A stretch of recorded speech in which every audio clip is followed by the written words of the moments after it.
तो घर का खाना भी ये काफ़ी हद तक ऑटोमेट हो जाएगा, तो फिर हमको काम उतना नहीं करना पड़ेगा। बिल्कुल। तो होगा ये कि जब हम B2C में बनाएंगे तो डेफिनेटली हम इंटरनेट कनेक्टिविटी के साथ डालेंगे। तो हाँ। जैसे आप ऑफिस से निकलो, आप मशीन चालू करो, हाँ, अब जब तक आप ट्रैफिक में अटक के आप घर पहुंचते हो, आपका खाना रेडी। जो made in India physical products होते हैं, specially tech products, robotic products, उनकी क्वालिटी इतनी अच्छी नहीं होती या इतने दिन तक नहीं चलता है। तो ये आपने क्वालिटी, ये सारी चीज़ें प्रोडक्शन इंडिया में कैसे किया? ये तीनों डिशेस मैंने 2 मिनट के अंदर बना दिया, वो भी रोबोट्स की मदद से। आइए जानते हैं कैसे। नमस्कार दोस्तों, फाउंडर ज्ञान के नए इंटरव्यू सीरीज में आप सबका स्वागत है। आज हमारे साथ मौजूद हैं मुकुंदा फूड्स के को फाउंडर सुदीप। डिस्कस करेंगे उनके साथ कि कैसे उन्होंने एक रोबोटिक स्टार्टअप की शुरुआत करी, कैसे उन्होंने प्रॉब्लम को आइडेंटिफाई किया, क्या दिक्कत आता है जब आप किचन ऑटोमेशन प्रोडक्ट्स बनाते हैं, कैसे इंडिया में उन्होंने मैन्युफैक्चर किया और एक्चुअल में अब वो एक ग्लोबल कंपनी बनने जा रहे हैं। प्लस इनके प्रोडक्ट्स यूज करके क्लाउड किचन को कितना फायदा होता है वो भी डिस्कस करेंगे। तो वेलकम सुदीप।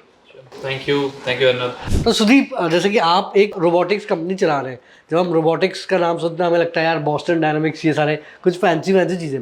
ऑफ कोर्स उनका रियल वर्ल्ड यूज़ कम है, बट वो कुछ तो बनाते रहते हैं। आपका रियल वर्ल्ड यूज़ काफ़ी ज़्यादा है एंड हमने बहुत कम ही रोबोटिक्स कंपनी देखी होंगी जो कि एक्चुअल में प्रोडक्ट्स बना रहे हैं जो यूज़ हो रहे हैं। तो मैं वही पूछना चाहूँगा कि यार इस फील्ड में आप आए कैसे? तो ये चैलेंज हमारे सामने आई थी 2012 में। मैं और ईश्वर हम पढ़ रहे थे SRM यूनिवर्सिटी में, एंड तब क्योंकि मैं हूँ उड़ीसा से एंड ईश्वर है आंध्रा से, और हम पहली बार घर छोड़ के गए थे कॉलेज। ओके। ठीक है। और ये हुआ था +2 के बाद, ऑफ कोर्स, हाँ। इंजीनियरिंग के लिए। तो जब हम वहाँ पे जा रहे थे, हमको बहुत सारी दिक्कत आ रही थी in terms of daily food, कि आप सडनली आपका क्विजीन बदल गया है। हाँ। आप राइस खाने वाले थे and you become a dosa idli person. हाँ। तो बहुत सारी डिफिकल्ट आ रही थी वहाँ पे अडेप्ट करने के लिए। ओके। और जब हम उसको अडेप्ट किए तो हमको पता चला कि हर 1-2 किलोमीटर पे टेस्ट बदल रही है। तमिलनाडु का एक बहुत फेमस ब्रांड है सरवणा भवन, राइट? हाँ। उसका डोसा बहुत टेस्टी है। अच्छा। बट वही टेस्ट आपको दूसरी जगह पे क्यों नहीं मिलता है? ओके। राइट। तो ये प्रॉब्लम हमको और उभर के आई जब हम 3rd सेमेस्टर के छुट्टियों में गए दिल्ली, क्योंकि पहली बार हमारे कॉलेज में मल्टी पर्सनालिटी वाले स्टूडेंट्स थे। SRM में 60% स्टूडेंट्स आर फ्रॉम नॉर्थ। ठीक है। तो काफी सारे दोस्त बने नॉर्थ साइड। हम छुट्टियों में गए वहाँ पे, और वहाँ पे हमने हल्दीराम्स में डोसा खाया 180 रुपए का। हाँ। ये बात है 2010 की। बहुत महंगा है। और जबकि तमिलनाडु में डोसा बिक रहे थे 30 रुपए में। हाँ। तो हमने पूछा कि यार वहाँ पे 30 रुपए, यहाँ पे 180 रुपए, ऐसा क्या रीजन है कि आप यहाँ पे 6 टाइम्स ज्यादा कॉस्टली डोसा वही बेच रहे हो? हाँ। और शायद टेस्ट में उससे भी थोड़ा कम रेटिंग उसको दिया जा सकता है, लेकिन आपका 6 टाइम्स कॉस्टली है। तो रीजन पता चला कि जो डोसा मास्टर है उनके रेस्टोरेंट में नॉर्थ दिल्ली में करोल बाग में, वो बंदा है तमिलनाडु का। तो वो अपनी फैमिली लेके गया है वहाँ। हाँ। और वहाँ पे रुक रहा है और वहाँ पे हल्दीराम्स के लिए सर्व कर रहा है, हैंस ही इज चार्जिंग मोर। तो जब वो चार्ज करता है तो रेस्टोरेंट ओनर उस पैसे को रिकवर कैसे करेगा? By selling the cost at a higher, selling the food at a higher cost. And this is the reason why कि ऐसा हो गया कि डोसा आपको 180 रुपये मिल रहा था। तो ये जो हमको लॉजिक समझ में, इसको प्रूफ करने के लिए हम आए वापस चेन्नई, और हमने यहाँ पे छोले भटूरे और समोसे और आलू पराठा के प्राइसेस चेक किए। हाँ। यहाँ पे आलू पराठा का प्राइस 180 रुपये था। अच्छा। जबकि दिल्ली में आपको पराठे में छोले भटूरे मिल जाते हैं 30 रुपए में। हाँ। क्यों? क्योंकि वहां से कोई नॉर्थ इंडियन से यहाँ पे आ गया है। हाँ। और चेन्नई में बैठ के छोले भटूरे, समोसे और आलू पराठे बना रहे हैं। इसका मतलब बहुत सिंपल बन जाता है कि जहाँ भी आप स्किल ट्रांसफर करते हो वहाँ पे उसको स्किल का पैसा आपको देना पड़ता है। एंड क्योंकि आप स्किल का पैसा देते हो तो आप उसको रिकवर करोगे। रिकवर करने के लिए आप क्या करते हो? फूड का पैसा बढ़ा देते हो। हाँ। उसी का सोल्यूशन है ऑटोमेशन। जबकि यहाँ पे स्किल की जरूरत नहीं है, यहाँ पे रोबोटिक्स की जरूरत है। ऐसे बहुत सारे कंपनीज हैं जो रोबोट्स बनाते हैं फॉर एक वेरी गुड कॉज और फॉर ए बिग कॉज। शायद वो अगले 20-25 साल या शायद अगले 50 साल में यूज केस में आए। बट हमने जो प्रॉब्लम सॉल्व की वो ऑलरेडी प्रॉब्लम एग्जिस्टिंग है, पिछले 100 साल से इंडिया में है, जैसा कभी किसी ने देखा नहीं था। आप कोई भी कमर्शियल किचन चले जाएं, आपको वेट ग्राइंडर छोड़ के कोई दूसरा ऑटोमेशन है ही नहीं, क्योंकि सब कुछ स्किल डिपेंडेंट है। हाँ।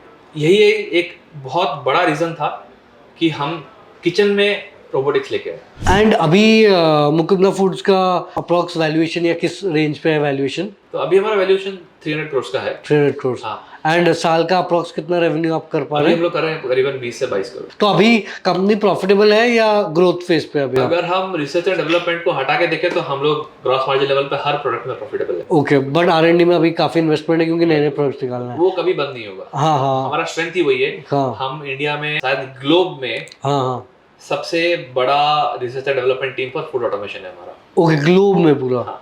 हाँ। मुझे आज तक जितना मेरे पास जितना नॉलेज है, हाँ। पूरे दुनिया में से कोई कंपनी नहीं है जो फूड ऑटोमेशन पे ओके इतनी बड़ी R&D टीम लगा के रखी है। हमारे पास आज के डेट पे 60 एम्प्लॉयज हैं और 60 इंजीनियर्स हैं हाँ जो सिर्फ नए प्रोडक्ट्स पे काम कर रहे हैं, अच्छा। Mechanical, electrical, electronics and design मिला के। एंड ये जो आई थिंक आपका पहला मशीन डोसामेटिक था, तो ये आपने कब वो बनाया था? प्रोडक्ट डेवलपमेंट स्टार्ट हुआ था 2010 में, जब आप कॉलेज में थे? हमको कॉलेज में थे और 3rd सेमेस्टर में थे, और जब हमको कोई सेकेंड ईयर problem- मतलब? हाँ, हाँ और ये हमको प्रॉब्लम स्टेटमेंट दिखी। ओके 2012 में हमने कंपनी इनकॉर्पोरेट की, जब हम कॉलेज के 3rd ईयर में थे, ओके अंडर तमिलनाडु गवर्नमेंट, क्योंकि हाँ। हम तभी तमिलनाडु में थे, तो वहीं पे हमने वहाँ पे जाके हमने कंपनी को रजिस्टर कर लिया as Okay. Private limited company. हाँ हाँ 2015 में हमारा पहला प्रोडक्ट सेल हुआ ऋषिकेश में। ओके। तो पहले यार ये इनका डोसामेटिक है, ये इनका इनिशियल फर्स्ट प्रोडक्ट था, जैसे कि सुदीप ने बताया था, आई थिंक 2012-13 में इन्होंने बनाया था। देखते हैं कि यार डोसा कैसे बनता है। अच्छा तो ये ऑयल स्प्रेड कर रहा है? करेक्ट। सो अभी ये सामने है, इट इज गेटिंग रेडी। हाँ। तो जब जैसे ही वो डोसा बनाने से पहले हाँ। एक बार क्लीन कर देते हैं ना तवा हम लोग Okay. नॉर्मली, हाँ। तो मैनुअली जो होता है सेम चीज यहाँ पे भी रिपीट होता है, अच्छा सो दैट आपका डोसा प्लेट जो है वो क्लीन हो जाए। अभी आपका वाटर गिरना शुरू होगा, और वाटर का जो क्वांटिटी है वो आप डिसाइड कर सकते हो कि मुझे इतना क्वांटिटी वाटर डालना है।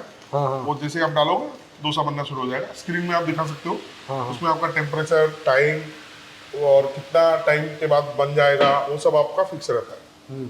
तो जैसे ही आपका डोसा का बैटर गिर गया, उसके बाद आपका तेल भी ऑटोमेटिक गिरना शुरू हो जाएगा आफ्टर 20 सेकंड। वो आप टाइम फिक्स कर सकते हो, हमने 20 सेकंड रखा है। 20 सेकंड के बाद उसमें तेल गिरना शुरू तो हो ये जाएगा। सब जैसे कि आपको क्रिस्पी कितना चाहिए, थिकनेस कितना चाहिए, उसके हिसाब से ये सब? आप उसको वहाँ पे जो आपका स्क्रीन है, अगर आप वहाँ पे दिखाओगे स्क्रीन में, तो हाँ हाँ वो आपको वहाँ पे आप डिसाइड कर सकते हो वो Okay. स्क्रीन में कि मुझे इतना थिकनेस चाहिए, इतना लेंथ चाहिए, इतना विड्थ चाहिए। वो ऑटोमेटिक वो आप फिक्स कर सकते हो। डोसा का क्या है ना, मेन चीज जो है डोसा का आटा है। हाँ। डोसे का आटा जितना अच्छा होता है, डोसा उतना अच्छा बनाता है। ओके मशीन जरूर आपको इसमें मदद करेगा कि आपका डोसा जो बन रहा है, हर टाइम जब आप डोसा बनाते हो तो सेम साइज सेम क्वालिटी का डोसा आपका बन के निकलेगा। ओके। तो जैसे आपने बोला कि आपने कॉलेज में ही प्रोडक्ट बना लिया था, ऑफकोर्स उसका थोड़ा बहुत इम्प्रूवमेंट किए होंगे, एंड वो काफ़ी मुश्किल होता है कि लोग कि कॉलेज में ही आपने एक फिनिश प्रोडक्ट बना लिया, तो उसमें क्या दिक्कत आई या क्या रिसोर्सेज की ज़रूरत आई, कितने पैसे लगे कॉलेज टाइम में ये डोसामेटिक प्रोडक्ट बनाने के लिए? देखिए, कोई भी हार्डवेयर प्रोडक्ट को डेवलप करने के लिए उसके मोटा मोटा 5 फेज होते हैं। हाँ पहले है आपका पीओसी, जिसको बोलते हैं प्रूफ ऑफ कॉन्सेप्ट, ओके कि अगर आपको एक डोसा बनाना है तो आप एक काम कीजिए, आप पूरा मशीन मत बनाइए, पहले एक तवा लीजिए, उसको गर्म कीजिए हाँ और उसका एक 10% ऑटोमेशन डालिए, जिससे आप डोसा बना सकते हैं। ओके उससे आपको पता चलेगा कि क्या ये कॉन्सेप्ट आपका आगे जाके प्रोडक्ट तक बनेगा नहीं बनेगा। जैसे आपका पीओसी आपको लगेगा ठीक है, which is called proof of concept, आप बनाइए उसको प्रोटोटाइप। प्रोटोटाइप में आपका ऑलमोस्ट एवरीथिंग थॉट थ्रू होना चाहिए, साइज, आउटपुट, कितना किलोवाट लेगा, कितना इलेक्ट्रिसिटी लेगा, कितना मैन पावर लगेगा, हाँ। यूजर कैसे बटन दबाएगा, कहाँ गर्म है कहाँ ठंडा है, वो सब कुछ आपका 80% ऑफ द प्रोडक्ट आपका प्रोटोटाइप में बिल्ड हो जाना चाहिए। जैसे आपका प्रोटोटाइप सही लगे, आप उसको बनाइए अल्फा प्रोडक्ट। Okay. अल्फा में आप क्या करेंगे, आपने जो प्रोटोटाइप बनाई थी उसको 5 या 10 पीस बनाएंगे आप। जब आप 5 या 10 पीस बनाएंगे तब आपको चलेगा प्रॉब्लम, प्रोडक्शन रिलेटेड प्रॉब्लम्स क्या होते हैं। हाँ क्योंकि एक पीस आपने बना दी, उसको लगे आपको मान लीजिए 1 साल, हाँ आप 1 साल में 5 पीस नहीं बना पाएंगे। अगर आपको प्रोडक्शन आपको 1 साल में 5 पीस बनाएंगे तो आपका धंधा नहीं होगा, तो आपको बिल्कुल। फास्ट ट्रैक प्रोडक्शन करना है। हाँ तो जब आप अल्फा बनाएंगे तब आपको पता चलेगा कि प्रोडक्शन में रिलेटेड क्या क्या प्रॉब्लम्स हैं, प्रोडक्शन को कैसे स्केल कर पाएंगे? स्केल किया जा सकता है। हाँ आपने बनाई, उसको फिगर आउट किया, 5 पीस बनाए, टेस्ट किया, कस्टमर्स को बांट दिए।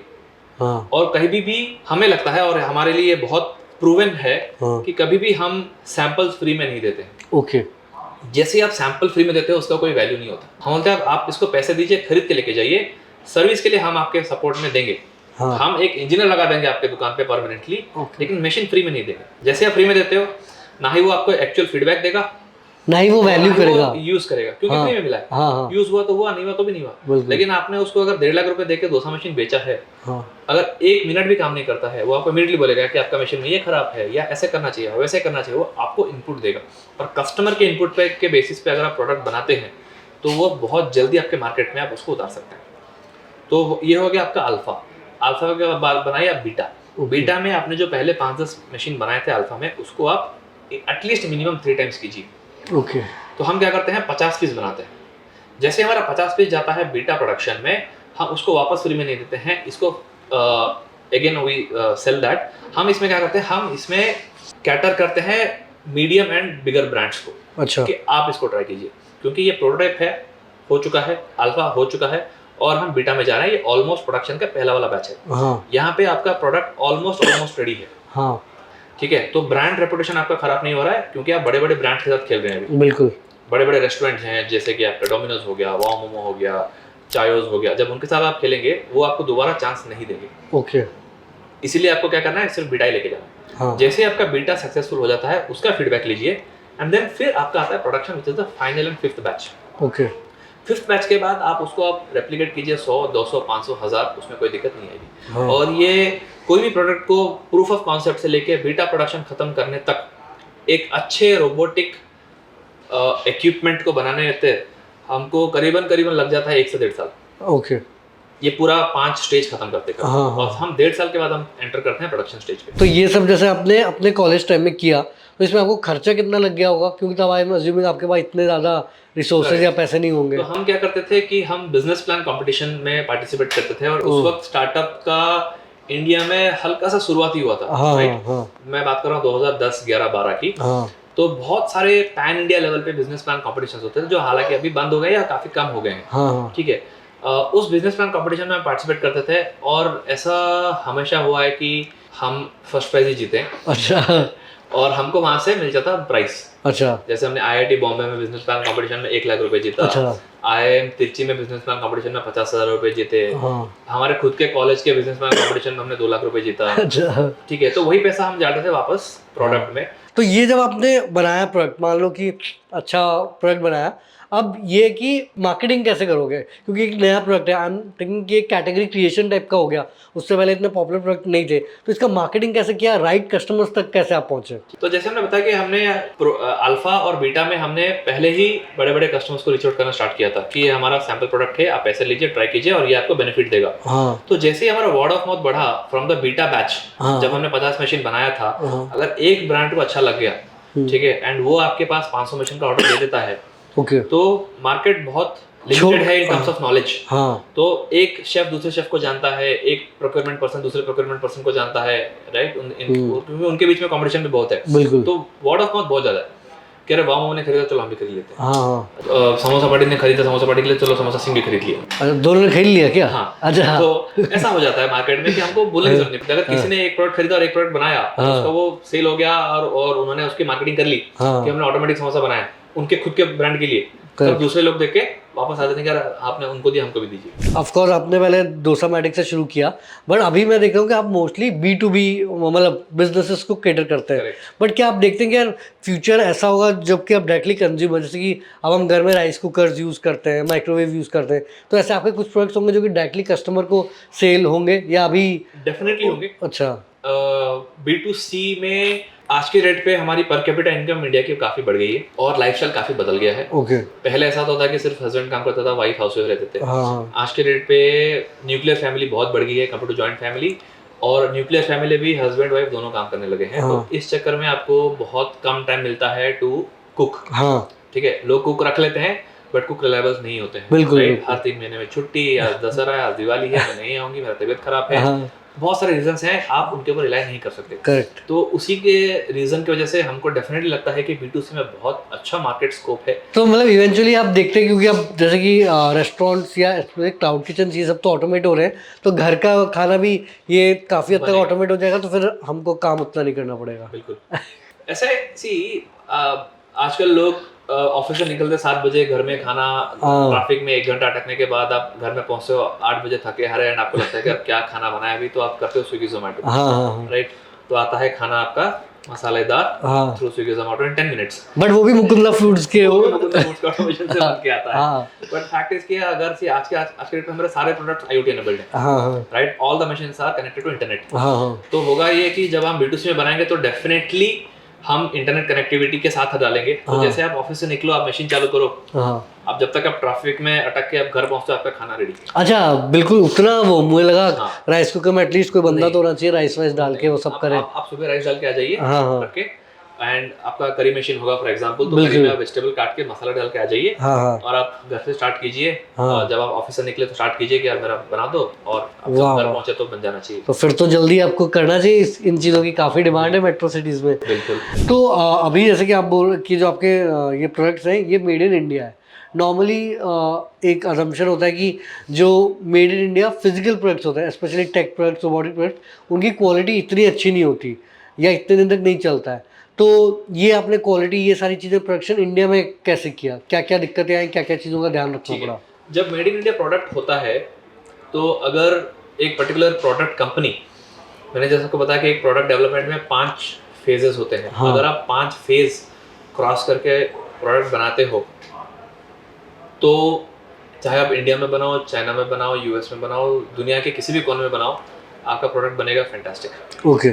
जब लोग शॉर्टकट कर लेते हैं, उनको मार्केट में प्रोडक्ट जल्दी उतारना रहता है, उनके पास 1.5 साल का R&D का टाइम नहीं रहता है, तब क्वालिटी में इश्यूज आते हैं और फील्ड में इश्यूज आते हैं। हाँ। क्योंकि हमने रिगरस टेस्टिंग कर रखी है, POC, proto, alpha, beta, right. हमने 50-60 मशीन्स को पायलट में डाला है, फील्ड में फीडबैक ली है कॉन्स्टेंटली, तब हमने फाइनल प्रोडक्शन करके एक्चुअल प्रोडक्ट लॉन्च की है। इसी रीज़न की वजह से हमारा क्वालिटी एट द बेस्ट है। बट वो मैन्युफैक्चरिंग का क्वालिटी कंट्रोल कैसे होता है? क्योंकि और लार्ज स्केल में क्या आपको प्राइस बेनिफिट मिलता है? लोग बोले चाइना या उधर सस्ता है। डेफिनेटली बेनिफिट मिलता है अगर आपका प्रोडक्ट ग्रोथ है। हाँ। और अगर आपका एड्रेसेबल टारगेट मार्केट जो है अगर वो ठीक ठाक है, हाँ। राइट, तो आपको ऑटोमेटिकली नंबर मिल जाएंगे। और Okay. जैसे आपका नंबर मिलता है, ऐसा कोई रीजन ही नहीं है कि आप इंडिया में उस प्राइस को अचीव ही नहीं कर सकते। ये जैसे रोबोटिक्स ये सारी चीज़ें तो आप थोड़ा बहुत यूट्यूब ये सब में देख के सीख जाओगे। ये मैन्युफैक्चरिंग वाला नो हाउ ये सब आपने कहाँ से सीखा? मुझे मशीन में बहुत लगाव है। Okay. ठीक है? और ईश्वर और मेरा मतलब आप रियल इंजीनियर्स हो? हाँ, ईश्वर और मेरा रियल पार्टनरशिप इसलिए बन पाता है क्योंकि ईश्वर को सेल्स बहुत पसंद है। ओके। उसको कस्टमर से इंटरेक्ट करना और बेचना हाँ। बहुत पसंद है। वो बहुत पैशनेटली उसको सेल करता है। ओके।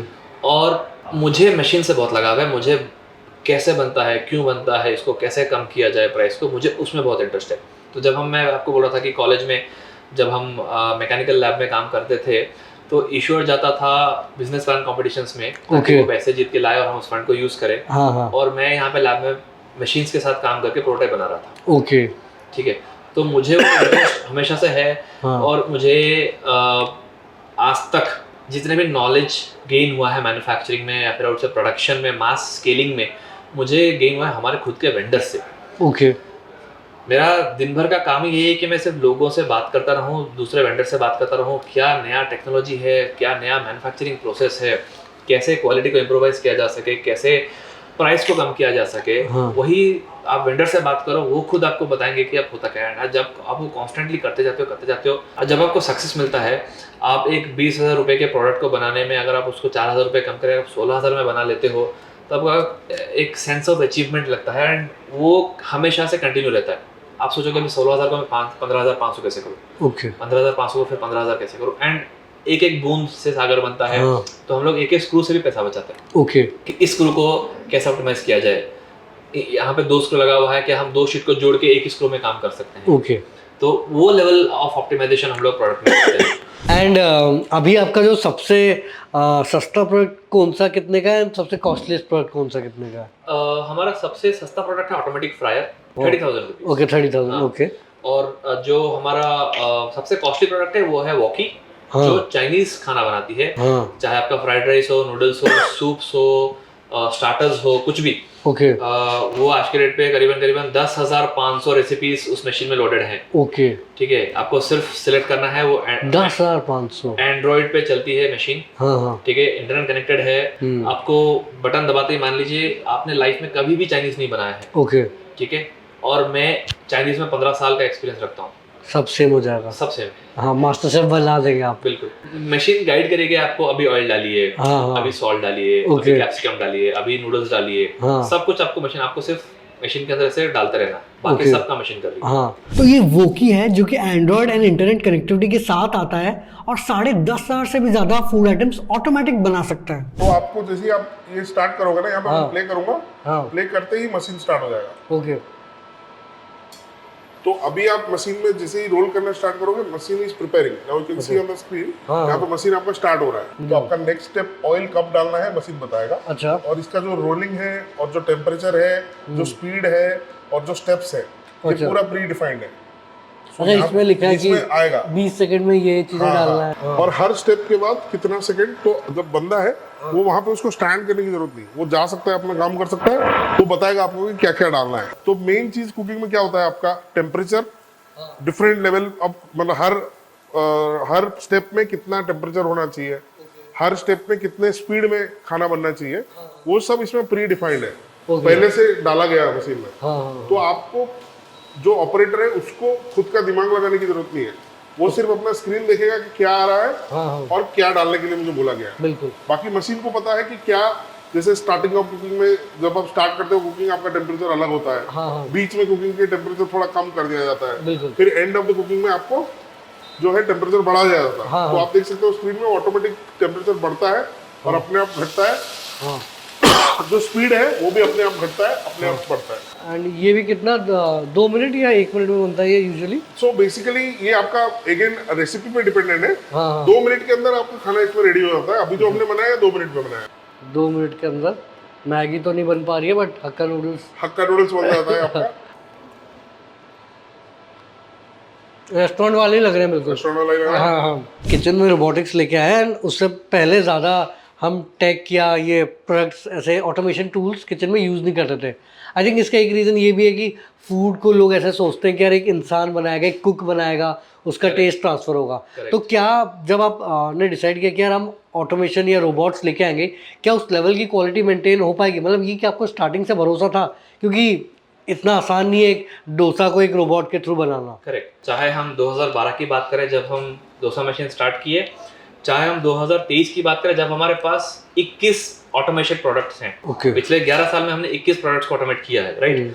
चाहे वो 2012 की बात हो चाहे 2023 की बात हो, हमारा चेकलिस्ट में पहला चीज़ रखा जाता है कि क्या हम फूड के टेस्ट को रेप्लिकेट कर पाएंगे। ओके पहला प्रॉब्लम कि क्या हम उस रेस्टोरेंट के उस आदमी का जो बना रहा है, जिस वजह से वो रेस्टोरेंट फेमस है, क्या हम उसको वापस एग्जैक्टली रेप्लिकेट कर पाएंगे। ओके इससे क्या होगा, मान लीजिए कोई एक पर्टिकुलर रेस्टोरेंट है और जिसमें एक पर्टिकुलर शेफ है, उसका एक पर्टिकुलर डिश फेमस है एंड उसी वजह से वो रेस्टोरेंट बहुत फेमस हो गया। अभी वो रेस्टोरेंट ओनर दूसरा ब्रांच खोल ही नहीं पा रहा है, बिल्कुल वो क्वालिटी मेंटेन नहीं हो नहीं रही। कर रहा। क्यों? क्योंकि उसके पास वही एक ही शेफ है हाँ जो वही बढ़िया तरीके से वो खाना बना सकता है। उसको रेप्लिकेट करने के लिए क्या चाहिए? ऑटोमेशन चाहिए। तो ऑटोमेशन का सबसे पहला जो बेनिफिट है वो है आपका स्टैंडर्डाइजेशन।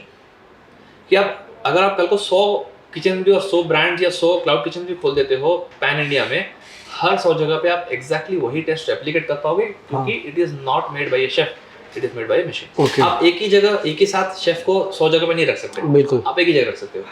तो उसका सोल्यूशन है हाँ। मशीन्स। तो अभी जैसे कि आप ऑटोमेशन बहुत डिफरेंट टाइप के प्रोडक्ट्स बनाते हैं, तो ओवरऑल अगर हम कुछ एग्जांपल लेके बात करें कि एक्चुअल में क्या बेनिफिट होता है। एक तो आपने बोला स्टैंडर्डाइजेशन होता है, बट क्या कॉस्ट बेनिफिट भी होता है, और अगर होता है तो कितना होता है? राइट। तो कॉस्ट बेनिफिट डेफिनेटली होता है 2 रीजन की वजह से। हाँ एक होता है आपका मैन पावर डिपेंडेंसी और मैन पावर कॉस्ट, क्योंकि वो स्किल इन्वॉल्व है और यहाँ पे स्किल इन्वॉल्व नहीं है। ऐसा बहुत बड़ा मिसकंसेप्शन था पहले कि हम जॉब कम कर रहे हैं। अभी ऐसा है कि आप जॉब कम नहीं कर रहे, आप जॉब और क्रिएट कर रहे हैं। क्यों? क्योंकि पहले रेस्टोरेंट एक्सपांड नहीं कर पा रहे थे। मान लीजिए एक रेस्टोरेंट में 7 लोग हैं काम कर रहे थे और वो रेस्टोरेंट ओनर सपने में भी नहीं सोच पा रहा था कि उसको दूसरा आउटलेट कैसे खोलना है, क्योंकि उसके पास वो स्केलेबिलिटी का प्लान नहीं है। बिल्कुल। क्योंकि अभी ऑटोमेशन आ गया है, वो फटाक से हर 3 महीने में एक रेस्टोरेंट खोल सकता है। और उस रेस्टोरेंट के खोलने की वजह से और 7 लोग जॉब ले रहे हैं, ओके ना कि हम जॉब हटा रहे हैं। हाँ तो ये है दूसरा बड़ा फायदा कि जब आप जॉब क्रिएट करते हो आपको स्किल लेवल की जरूरत नहीं है। ओके आपको सिर्फ ऑपरेटर की जरूरत है जो मशीन का बटन दबाना जानता हो और फूड को थोड़ा बहुत समझता हो। हाँ हमारे खुद के क्लाउड किचन्स में एक भी कुक नहीं है, एक अच्छा भी शेफ नहीं है। ओके हमारे क्लाउड किचन में सारे के सारे फ्रेशर्स हैं जो 18 से 20 साल के बीच में हैं। हाँ किसी को भी आज तक खाना बनाने का एक्सपीरियंस नहीं है। हमारे क्लाउड किचन में ऑन एन एवरेज 8 से 9 ब्रांड्स हैं और हम दिन के 600 से 700 KOTs निकाल देते हैं। क्यूटी मतलब क्योंकि सब KOT मतलब ऑर्डर, ओके जो ओके जो स्विगी जोमेटो से आपको हाँ ऑर्डर आते हैं, हाँ हाँ राइट। वो क्यों ऐसा क्यों होता है? क्योंकि हमारा एंटायर किचन ऑटोमेटेड है। ओके आपका चाइनीज फूड ऑटोमेटेड है, आपका बर्गर ऑटोमेटेड है, आपका बिरयानी ऑटोमेटेड है, आपका पराठा ऑटोमेटेड है, आपका राइस कुकिंग ऑटोमेटेड है, आपका नूडल्स ऑटोमेटेड है, आपका सूप्स ऑटोमेटेड है, आपके स्टार्टर्स ऑटोमेटेड है। बट अभी जैसे आपने बोला कि बिरयानी भी ऑटोमेट कर रहे हैं या कर दिया है, बट जैसे कि बिरयानी स्पेसिफिकली वो तो बोलते हैं कि यार काफ़ी टाइम लगता है बनने में। जो जनरल तरीका है दम लगाओ, ये लगाओ, वो हांडी में बना के ये करो, तो एक लंबा प्रोसेस रहता है 2-3 घंटा या आधा 1 घंटा। तो उसको आपने फिर ऑटोमेट कैसे किया? तो देखिए, खाना बनाने का जो टाइम है हाँ वो उतना ही लगेगा। ओके जैसे मान लीजिए आपको एक डोसा को कुक करने के लिए 1 मिनट लगता है, चाहे तवा पे बनाओ चाहे हमारा डोसा मशीन में बनाओ, ओके डोसा को कुक होने में 1 मिनट ही लगेगा। ओके बट वो बनता कैसे है, कितना लेबर इन्वॉल्व है, वो इम्पोर्टेंट है। हम फूड को कम टाइम में नहीं बना रहे। अच्छा अगर आपको राइस बॉईल होने में अगर 40 मिनट लगता है तो 40 मिनट ही लगेगा, हाँ हाँ हाँ ठीक है। लेकिन क्या आप राइस खुद धो रहे हो, क्या आप उसमें से राइस में से डस्ट खुद निकाल रहे हो, Okay. क्या आप खुद पानी डाल रहे हो, क्या आप हमेशा इक्वल अमाउंट ऑफ पानी डाल रहे हो, क्या आप सही टाइम पे गैस को बंद कर रहे हो, हाँ क्या आप सही टाइम पे पानी निकाल रहे हो, सही तरीके से निकाल रहे हो। एक राइस को बनाने में 10 चीज़ इन्वॉल्व होती है और 10 स्किल लगता है, दिमाग लगता है। हमारे मशीन यूज करोगे तो आपको दिमाग लगाने की जरूरत नहीं है। बटन दबाया, राइस डाल दिया, खत्म। ओके पानी आएगा, राइस धुलेगा, वापस पानी आएगा, राइस बॉईल होगा, राइस स्टीम होगा, फिर पानी निकल जाएगा, ऑटोमेटिक उस टाइम पे ऑफ भी हो जाएगा। हाँ तो end to end okay is automatic, वो बेनिफिट है आपको। अगर एंड टू एंड सब कुछ ही हो जा रहा है तो जो शेफ है और वो सब है तो उनका फ्यूचर क्या है, या वो सिर्फ हाई एंड रेस्टोरेंट्स में ही काम करेंगे? नहीं, हर छोटे रेस्टोरेंट में शेफ रहते हैं। मैंने जैसे आपको बताया कि एक रेस्टोरेंट को दूसरे रेस्टोरेंट तक जाने के लिए आज के डेट में मुश्किल हो रही है क्योंकि शेफ एक ही है। हाँ हाँ तो अगर हमारे पास एक, जैसे बड़े बड़े ब्रांड्स में होते हैं एग्जीक्यूटिव शेफ्स ओके या कंट्री हेड शेफ्स, हाँ वो क्या करते हैं, एक ही जगह पे बैठते हैं हेड ऑफिस में, और उनके 300 क्लाउड किचन है, 100 क्लाउड किचन है। वो कैसे ऑपरेट करते हैं? वो ऑपरेट इसलिए कर पाते हैं क्योंकि उनके पास ऑटोमेशन है। ओके तो जो शेफ बैठा है हेड ऑफिस में, उसका काम है कि नए नए रेसिपीज डेवलप किए, हाँ हाँ नए नए फूड्स बनाए, समर में नया मेन्यू लॉन्च किया, विंटर में नया मेन्यू लॉन्च किया, रेनी सीजन में नया मेन्यू लॉन्च किया। पहले ऐसा होता था कि एक रेसिपी को डेवलप करने के बाद हाँ सिटी लेवल तक ट्रांसफर करते करते 6 महीना टाइम लगता था। अच्छा सो द लॉजिक इज, अगर आपको समर में कुछ लॉन्च करना है तो वो काम स्टार्ट होता था विंटर में। अभी क्या होता है, आपने समर में आपको कुछ नया मेन्यू लॉन्च करना है, आपने समर में लॉन्च करी, हमको रेसिपी दी, हमने उसको मशीन में हार्ड कोड करी, और पैन इंडिया रातों रात ओके 100 मशीन्स में हमने रेसिपी फीड कर दिया फीड कर दी। ओके जैसे आपके मोबाइल पे फेसबुक इंस्टाग्राम का ऐप अपडेट होता है, हाँ हाँ आपके मशीन में ऐप अपडेट हो गई और समर का नया मेन्यू आपके मशीन में आ गया। ओके। आप कल सुबह वापस समर का जो नया मेन्यू है उसको लॉन्च कर सकते हैं। यहाँ पे कोई ट्रेनिंग की जरूरत नहीं है क्योंकि मशीन आपको सब कुछ गाइड करेगा कि करना क्या है। ओके तो expansion is the biggest cost benefit. अगर मान लो कि एक बंदा खुद से दूसरा शेफ को हायर कर रहा है, मान लो कि साउथ इंडिया में ही वो कर रहा है, तो साउथ इंडिया में ही उसने बंदे को हायर करके रखा है कि डोसा बनाओ, एंड आपका इक्विपमेंट लेना है, तो दोनों में कॉस्ट में क्या फ़र्क आएगा, या number of dosas per day में कुछ फ़र्क आएगा? नंबर ऑफ डोसास में बिल्कुल फर्क नहीं आएगा क्योंकि हमने जब मशीन बनाई थी उसका साइज और स्पीड हाँ ऐसे सोच के बनाया था ताकि वो एक रेस्टोरेंट को या फिर एक साउथ इंडियन रेस्टोरेंट को स्पीड को मैच कर सके। ओके उसमें तो कोई डाउट नहीं है। अभी आते हैं कॉस्ट बेनिफिट की। हमारा डोसा मशीन का कॉस्ट है 1.5 लाख रुपए, अच्छा ठीक है। हाँ और एक साउथ इंडियन डोसा मास्टर हाँ अच्छे रेस्टोरेंट में हाँ। कॉस्ट है 30,000 से 40,000 रुपए, ओके ठीक है। हाँ और यहाँ पे मान लीजिए आपने डोसा मशीन को ऑपरेट करने के लिए आपने 12,000 रुपए या 16,000 रुपए का एक ऑपरेटर को रखा, ओके ठीक है, जो सिर्फ बटन दबा रहा है, ठीक है। और जब तक डोसा बन रही है तब तक वो प्लेट में चटनी सांभर भी रेडी कर सकता है, हाँ तब तक वो कैश भी ले सकता है, तब तक वो चेंज भी दे सकता है, तब तक वो बिल भी दे सकता है। तो एक आदमी, अगर आपका प्रॉपर डोसा काउंटर है तो आपके 2 ऑपरेटर्स में आपका पूरा रेस्टोरेंट चल सकता है। ओ जबकि आज के रेट पे मिनिमम 8 से 9 लोग चाहिए होते हैं। अरे जो आप बोल रहे 2 चलाएंगे, अगर उनका होगा 8 से 9 लग जाएगा? बिल्कुल। ऐसा ऐसा क्यों?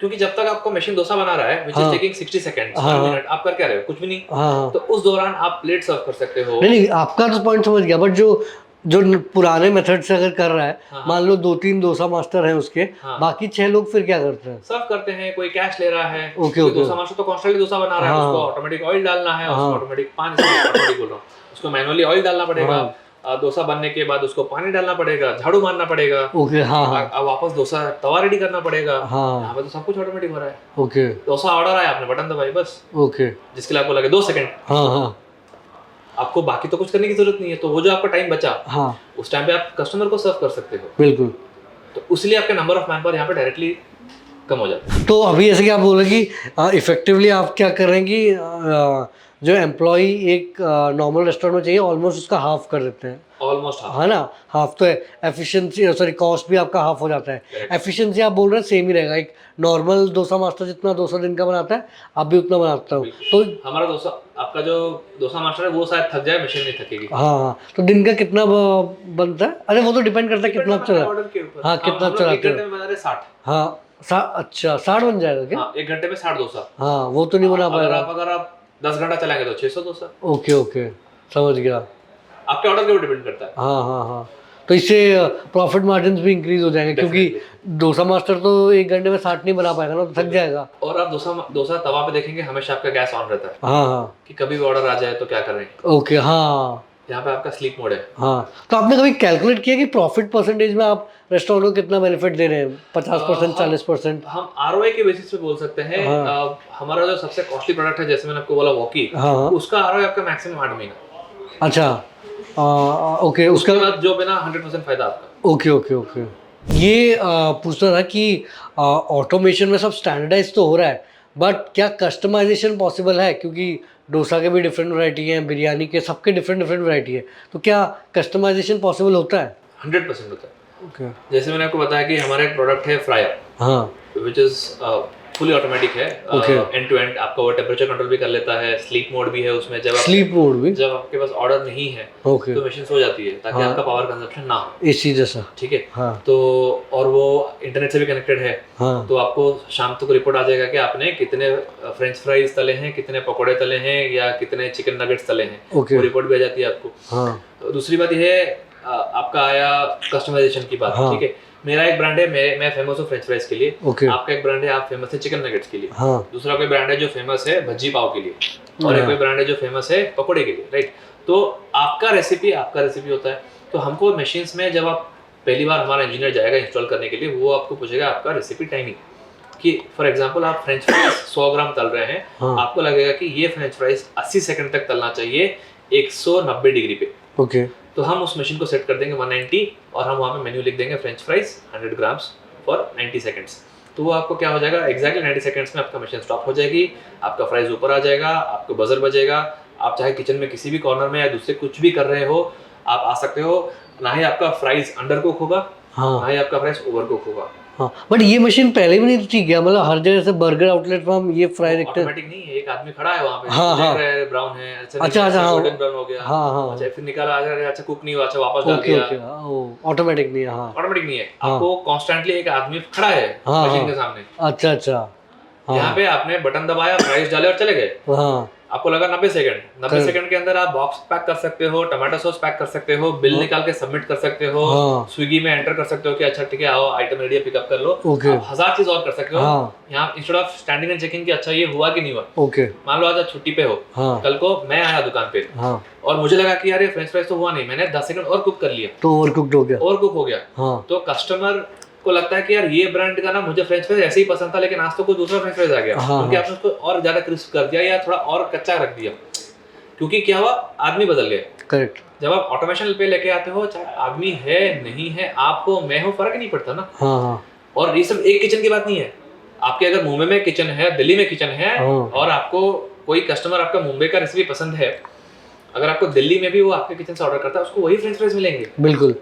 क्योंकि आप वहाँ पे भी 195 डिग्री सेल्सियस में 90 सेकंड से उसको फ्राइज कर रहे हैं। ओके ओके, एंड वो जो कस्टमाइजेशन वाली बात की, मान लो 2-3-4 प्रकार के होते हैं, वो सब कैसे कर? वो सब डिजिटल है हमारा दूसरा मशीन में। अच्छा थिकनेस, हाँ क्रिस्पनेस, हाँ अमाउंट ऑफ ऑयल, अच्छा सब डिजिटली आप कंट्रोल कर सकते हैं। और आप बटन दबाएंगे ओके, उस सेटिंग्स में आपका मशीन सेव हो जाएगा, और आप बटन दबाते ही उस सेटिंग में डोसा बनेगा। ओके, बिल्कुल सॉफ्टवेयर की तरह। ये सेट बिल्कुल किया, ये software। एंटर दबाया तो ये आउटपुट बिल्कुल निकला। बिल्कुल बिल्कुल। ओके हाँ कुछ लोग बताइए। बोलते हैं कि बहुत क्रिस्प डोसा चाहिए, हाँ हाँ कुछ लोग बोलते हैं मुझे कम ऑयल में चाहिए, कुछ Okay. लोग बोलते हैं मुझे डोसा ना थोड़ा बड़ा रोल करके दो, कुछ लोग बोलते हैं मुझे पाउडर डाल के दो, कुछ लोग हाँ। बोलते हैं मुझे मसाला डाल के दो, हाँ। कुछ बोलते हैं मुझे मसाला को फैला के दो। हाँ ठीक है, हर किस्म के आप कस्टमाइजेशन को आप मशीन में ऑटोमेट कर सकते हैं। एंड अभी जैसे कि प्रोडक्ट्स तो आपके काफ़ी सारे आ गए हैं, एंड आपने बोला कि B2C प्रोडक्ट्स भी लेके आएंगे, बट अभी आपका I am assuming most of the consumers cloud kitchen वाले होंगे, कस्टमर्स क्लाउड किचन वाले होंगे।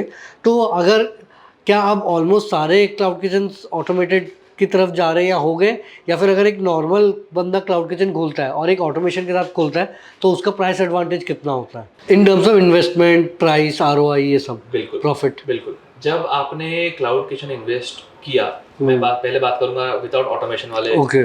सेगमेंट की। हाँ। वहाँ पे आपके बहुत सारे मैनुअल चीज़ें रहेंगी, आपको mix of gas and electric रहेगा, क्योंकि उसमें गैस है और आज के डेट पे इंडिया में number of cylinder supplies are Less, limited and cost is very, मैं कमर्शियल सिलेंडर्स की बात कर रहा हूँ। करेक्ट। तो एक है आपका वो हेडेक कि यार मेरा सिलेंडर खत्म हो जाएगा तो मुझे इमीडिएटली ऑर्डर करना है या फिर मुझे बैकअप रखना है। Correct. दूसरी बात, आपको अगर मैनुअली क्लाउड किचन ऑपरेट करना है तो आपको हर स्टेशन पे एक आदमी चाहिए। अच्छा, हाँ। चाइनीज रेंज में एक, इंडियन रेंज में एक, बिरयानी में एक, कटिंग चॉपिंग के लिए एक, ऑर्डर रिसीव करने के लिए एक, क्योंकि आपका हर टाइम आपको एक बंदा एक स्टेशन के सामने चाहिए। हाँ, आप उसको छोड़ के जा नहीं सकते। करेक्ट। जब हम क्लाउड किचन ऑपरेट करते हैं थ्रू ऑटोमेशन, आपका सिर्फ जो काम है बटन दबाना, उस चक्कर में क्या होता है कि आप बहुत सारी चीज़ मल्टीपल टास्क आप एक साथ कर सकते हो। मान लीजिए एक ऑर्डर आया चिकन नूडल्स का और एक ऑर्डर आया सूप का, ठीक है। यहाँ पे अगर आप विदाउट ऑटोमेशन करते हो तो आपको दो आदमी लगेंगे।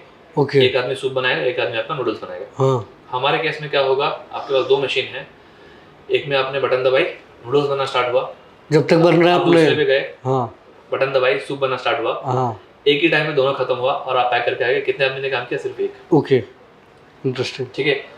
हमारे जितने भी क्लाउड किचन्स ऑपरेटेड हैं थ्रू एंड टू एंड हमारे मशीन्स के साथ, on an average 6 operators with 1 supervisor जो ऑर्डर भी रिसीव कर लेता है। ओके।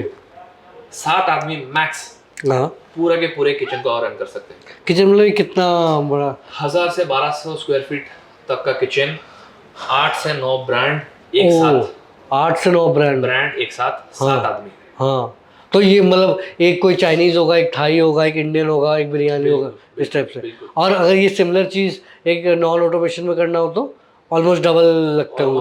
Almost double. हाँ, हाँ। बिकॉज अब आप डिफरेंट टाइप के ऑटोमेशन इक्विपमेंट निकाल दिया, तो आपने कभी ये नहीं सोचा कि हम अपना ही क्लाउड किचन ब्रांड लॉन्च कर देते हैं, क्योंकि आपको पास तो है ना सब कुछ।